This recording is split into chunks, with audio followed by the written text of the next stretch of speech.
Isang mapagpalang araw mga kagimat. Ito na naman si Loy Agimat Itito. At mayroon na namang ipapakita sa inyo mga kagimat na aking hawak na kakaibang bato or mutya mga kagimat. At sa hindi muna ako mag-umpisa, maraming salamat sa walang sawang nakasubaybay sa aking munting channel. And big shout out na lang sa lahat. At ang video at ang usapin na ito ay para lang sa mga taong naniniwala sa mga mutya mga kagimat, kakaibang bato na galing sa kalikasan mga kagimat. Ipakilala ko yung bago kong nakuha na bato mga kagimat, mutya. Ito ay mutya ng ngipin ng kidlat mga kagimat. Ang istorya nito mga kagimat, kasi si Tatay Carling before pa siya na admit sa hospital, may sinasabi siya sa akin na mayroon daw kidlat, malakas na kidlat yung isang ano daw, na yung isang gabi na doon sila natulog sa bundok, pero hindi daw tumama sa nyugan niya. Lumagpas daw, baka doon daw nahulog sa ibang malapit lang sa kanyang nyugan o sa papuntang papunta doon sa baba. Ang sabi niya sa akin, kasi sabi niya magpa-admit kasi siya kay mayroon siyang prostate, parang lumalala na kasi matagal na ni Tatay Carling iniinda yung kanyang sakit na prostate, kaya naka-schedule na magpa-opera si Tatay. Kaya sinubukan ko na, ako na lang nag-akyat doon, sinubukan ko na hanapin mga kagimat. At sa awa naman talaga mga kagimat ng gabay na binigay sa atin, nakuha ko siya mga kagimat doon sa ng kawayanan. Maraming kawayan, doon ko siya nakuha mga kagimat. May pagkakulay green siya mga kagimat. Yan o. At dito yung itsura niya mga kagimat, kakaibang klaseng ngipin ng kidlat mga kagimat. At ngayon mga kagimat, testing ko sa magnet kung ito yung magdikit pa sa magnet. Pero kaninang umaga ko pa ito nakuha mga kagimat, alas 9:15 ng umaga mga kagimat. Ngayon lang na araw, Biyernes mga kagimat, nakuha ko kanina 1:15 ng umaga. Yan, solid mga kagimat. At testing ko sa magnet. Magnetic siya mga kagimat. Hindi gaano siya magdikit, pero mayroon siyang magnet reaction. Yan mga kagimat. Yan din ang isang katangian ng mga ngipin ng kidlat na mga kagimat. Yung hindi masyado siya dumidikit sa magnet, parang kunti lang yung niya, reaction. Hindi tulad ng mga batong karbonado na pilit masyado, dikit masyado. Ito hindi siya gaano yan, dumidikit siya, higop siya ng magnet, pero hindi gaano kalakasan mga kagimat niya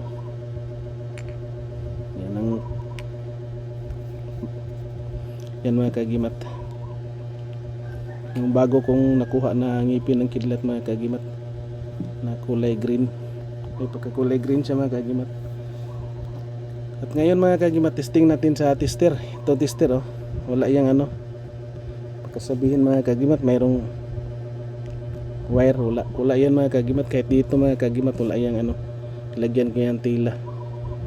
Ngayon ko mga kagimat sa tester kung may ba siya, reaction ba.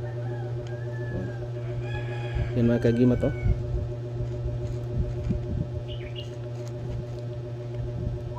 yan mga kagimat, lakas. Yan, baliktarin natin. Yan mga kagimat.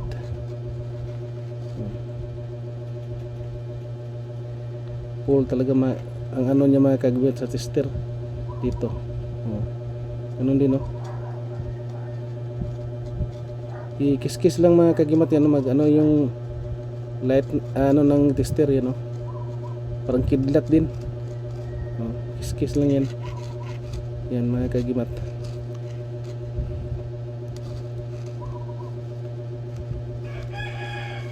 Yan mga kagimat. Yung bago kong nakuha mga kagimat. At hindi lang ito mga kagimat yung gawin natin. Kasi sa mga totoong ngipin ng kidlat mga kagimat, maraming hindi nakakaalam siguro na iganon mo lang yan sa ano mga kagimat, kuko mo mga kagimat, at tapos simutin mo mga kagimat, yan ay mag-amoy ano siya mga kagimat, yung parang purbura. Yan o, ganyan yung ano ko, pamamaraan ko sa pag ano mga kagimat, ganyan, kuskusin ko lang yan sa aking kuko mga kagimat, tapos amuyin ko.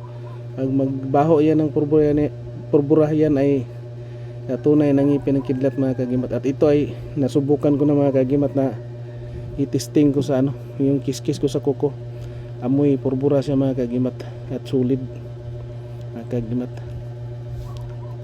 At ang ngipin ng kidlat mga kagimat, yan ay nangunguna talaga sa lahat ng mga mutya mga kagimat. Sabi ng karamihan mga kagimat, pero sa akin lang mga kagimat, may kahit malalakas yung ano ngipin ng kidlat, pero yan ay may kahinaan din mga kagimat. Kung marunong ang isang may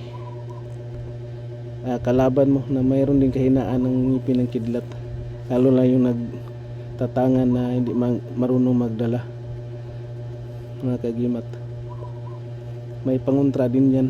Pero hindi ko lang sasabihin mga kagimat, kasi ayan ay special ko na nalalaman mga kagimat, at turo na din yan ng mga aking mga kaibigang matatanda mga kagimat. Pero yung ibang karamihan, yung mga katutubo, hindi talaga sila gumagamit ng ngipin ng kidlat, kasi ano ito sa pananim mga kagimat, mainit daw sabi. Ganda ito dalhin yung mga magtangan dito, yung mga nasa serbisyo, sundalo o pulis o ano mang diyan basta kay sa serbisyo kagimat. Ito maganda. Tapos yung mga abogado, yan maganda daw ito, sabi ng mga matanda, mga abogado magtangan nito, kasi wala talagang makaano dito pag mayroon kang tangan ng ngipin ng kidlat mga kagimat.